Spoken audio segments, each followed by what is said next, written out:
Sir आज की date में गूगल पे या यूट्यूब पर आप सर्च करके देखें बेस्ट म्यूचुअल फंड, तो हज़ारों वीडियोस, सैकड़ों आर्टिकल्स आपके सामने ऐसे आ जाएंगे जो कि इस कीवर्ड के अंडर में होंगे। अब जहां तक बेस्ट म्यूचुअल फंड होने की बात है, म्यूचुअल फंड को बेस्ट होने की बात है, तो मेरे ख्याल से मैक्सिमम प्लान्स ऐसे हैं जो कि म्यूचुअल फंड में बेस्ट ही होते हैं।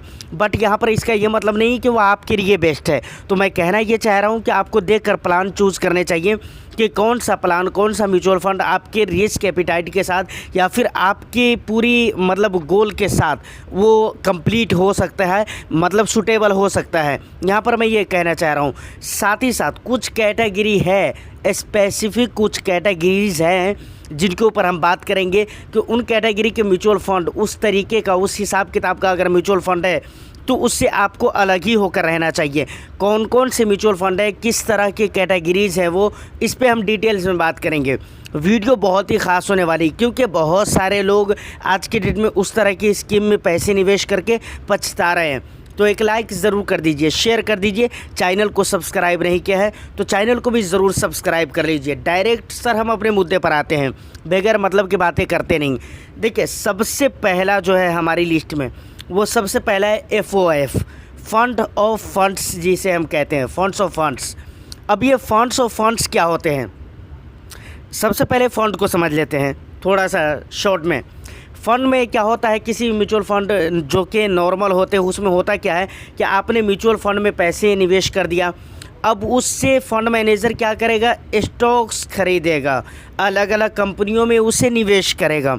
लेकिन फंड्स ऑफ फंड्स में क्या होता है कि जब आप म्यूचुअल फ़ंड के एक ऐसा फ़ंड जो कि फंड्स ऑफ फंड है, उस फंड में अगर आप पैसे निवेश कर देते हैं तो वहाँ पर होगा क्या, उससे स्टॉक्स नहीं खरीदे जाएंगे, बल्कि वो म्यूचुअल फ़ंड के अलग अलग स्कीम में पैसे निवेश करेगा। मतलब क्या होता है, नॉर्मल म्यूचुअल फ़ंड में स्टॉक खरीदे जाते हैं, बट फंड्स ऑफ फंड्स जो होते हैं उसमें क्या होता है, उसमें स्टॉक नहीं खरीदे जाते हैं। यहीं पर आपको समझना है, उस पैसे को म्यूचुअल फंड के ही अलग अलग स्कीम में निवेश किया जाता है। इक्विटी म्यूचुअल फंड का फंड्स ऑफ फंड्स है तो इक्विटी म्यूचुअल फंड के अलग अलग फंड में पैसे निवेश किए जाएंगे। अगर डेट कैटेगरी का फंड्स ऑफ फंड्स है तो वो अपने पैसे को अलग अलग डेट स्कीम में निवेश करेगा। तो सबसे पहली कैटेगरी तो ये हो गई, फंड्स ऑफ फंड्स टाइप के जो भी फंड हो, इसके अंडर में आने वाले जो भी फंड हो, उनसे आपको बच कर रहना है। ऐसे फंड में आपको पैसे नहीं इन्वेस्टमेंट करना है। दूसरा जो हमारी लिस्ट में आता है वो है चिल्ड्रेन प्लान बोलकर, और रिटायरमेंट के नाम पर जो स्कीमें होती हैं उन जगहों पे आपको पैसे निवेश नहीं करना है। देखिए, अक्सर चिल्ड्रेन प्लान की अगर मैं बात करूं तो यहाँ पर लोग इमोशनल होकर अपने पैसे निवेश कर देते हैं। अब सर सोच कर देखिए, कुछ देर के लिए मान लीजिए अगर मैं आपसे ये कहता हूँ कि क्या आपको अपने बच्चे से प्यार नहीं है, क्या आपके अपने बच्चे के फ्यूचर से प्यार नहीं है, क्या आप नहीं चाहते कि उनका फ्यूचर ब्राइट हो सके, उनका फ्यूचर जो आने वाला भविष्य है वो अच्छा हो सके उनके लिए।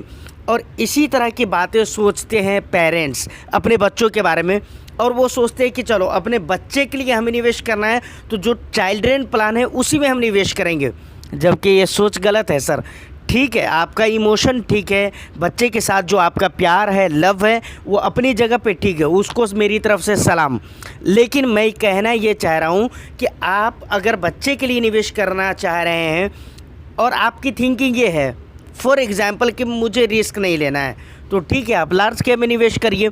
बहुत सारे लार्ज कैप ऐसे हैं जिनके रिटर्न्स बहुत ही अच्छे हैं। लेकिन अक्सर जो आप देखेंगे, जो चिल्ड्रेन प्लान बोलकर होते हैं, रिटायरमेंट के नाम पर होते हैं, उनके रिटर्न्स बहुत ज़्यादा अच्छे नहीं होते हैं। जबकि एक्सपेंस रेशियो की अगर मैं बात करूं तो बहुत ही हाई होते हैं। समझ रहे कि नहीं। उसके बाद आ जाता है कौन सा, देखिए मैं ये बात अपनी पसंद के हिसाब से बोल रहा हूँ, हो सकता है कि आपको पसंद ना हो, इस बात के साथ मैं एग्री करता हूँ। अगर आपको पसंद नहीं है, इसका ये मतलब नहीं है कि मैं जो कह रहा हूँ वही सही है। अलग अलग पसंद की भी बात होती है। मैं अपनी पसंद की बात कर रहा हूँ कि मुझे ELSS कैटेगरी के जो फंड्स होते हैं, टैक्स सेवर फंड जिसे आप कहते हैं, मुझे ये भी पसंद नहीं है और इसमें भी इन्वेस्टमेंट करना मुझे पसंद नहीं है। अब देखिए, दो फंड के ऊपर फिर हम बात करना चाहेंगे अगेन। सबसे पहला फंड्स ऑफ फंड्स और दूसरा टैक्स सेवर और फिर एक मरतबा लेते हैं चाइल्ड्रेन प्लान रिटायरमेंट को कुछ देर के लिए हम अलग करते हैं, क्योंकि इसमें ये कंडीशन बहुत ही कम होते हैं रिटायरमेंट वाला में, लेकिन चाइल्ड्रेन प्लान में तो होते हैं इस तरह के कंडीशन कि वहाँ पर 5 ईयर्स के लिए लॉक इन पीरियड होते हैं। इसी तरीके से ELSS फंड के ज़्यादा फंड आपको ऐसे मिल जाएंगे जहाँ पर 3 ईयर्स के लॉक इन पीरियड होते हैं। अब यहाँ पर होता क्या है, रिटर्न्स तो इतने अच्छे मिलते नहीं हैं चाइल्ड्रेन प्लान में, टैक्स सेवर में तो मिल भी जाते हैं, लेकिन लॉक इन पीरियड जो होता है, अब उस लॉक इन पीरियड के अंदर चाइल्ड्रेन प्लान में कम से कम 5 ईयर्स के लॉक इन पीरियड होते हैं ज़्यादातर फंड्स की मैं बात कर रहा हूँ। ऐसा नहीं कि ये नियम है इतने दिनों का होगा ही, कुछ में कम भी हो सकते हैं, ज़्यादा भी हो सकते हैं, लेकिन मैं एक एवरेज जो हम मान कर चलते हैं। और मैक्सिमम जो फंड्स हमने देखे हैं वहाँ पर 5 ईयर्स के लॉक इन पीरियड है। उस लॉक इन पीरियड के बीच में अगर आप अपने पैसे को निकाल लेते हैं तो यकीन माने बहुत ज़्यादा आपको नुकसान होगा। अब सोच कर देखें, सबसे पहली बात कि आपको टैक्स लग जाएंगे 10%। अगर आप लॉन्ग टर्म के लिए 12 महीने के बाद पैसे निकाल रहे हैं, तो अगर 12 महीने से पहले निकाल रहे हैं तो ये 15% हो जाएगा, वो तो आपको पता ही है। एग्ज़िट लोड भी हो सकता है, ये डिपेंड करता है फ़ंड टू फंड की कितना है, तो वो भी कुछ ना कुछ होगा। उसके बाद जो पैसे जो आपके कटेंगे ना, वो लॉक इन पीरियड की कंडीशंस की वजह से कटेंगे और वो बहुत ज़्यादा हो जाएगा। मतलब यहाँ पर जितना आपको रिटर्न्स मिलेगा नहीं, जितना फ़ायदा नहीं होगा, उससे ज़्यादा नुकसान हो जाएगा।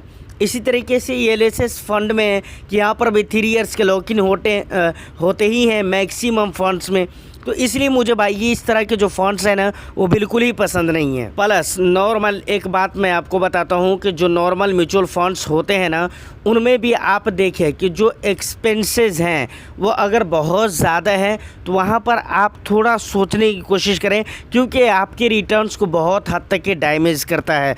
एक बात और भी है, फंड्स में पैसे अगर आप निवेश करते हो तो वहाँ पर एक नुकसान और भी होता है आपको कि यहाँ पर आपके खर्चे डबल लगते हैं।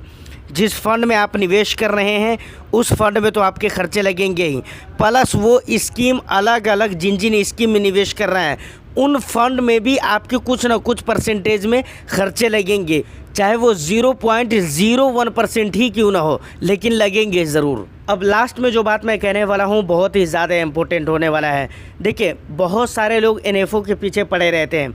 कई मरतबा इम्पोर्टेंट म्यूचुअल फंड हाउस की तरफ से जब NFO लॉन्च किए जाते हैं तो मैं भी आपको इन्फॉर्मेशन के लिए बताता रहता हूँ, ख़बर देता रहता हूँ, लेकिन मैं अक्सर वीडियोज़ में इस बात को क्लियर कर देता हूँ कि मेरी तरफ से कोई रिकमेंडेशन सजेशन नहीं है। आप इन्वेस्टमेंट करें या ना करें, इन्वेस्टमेंट करने से पहले डीप रिसर्च होनी चाहिए, उसके बाद ही आप अपने आप से ये डिसीज़न लीजिए कि आपको इन्वेस्टमेंट करना चाहिए या नहीं करना चाहिए।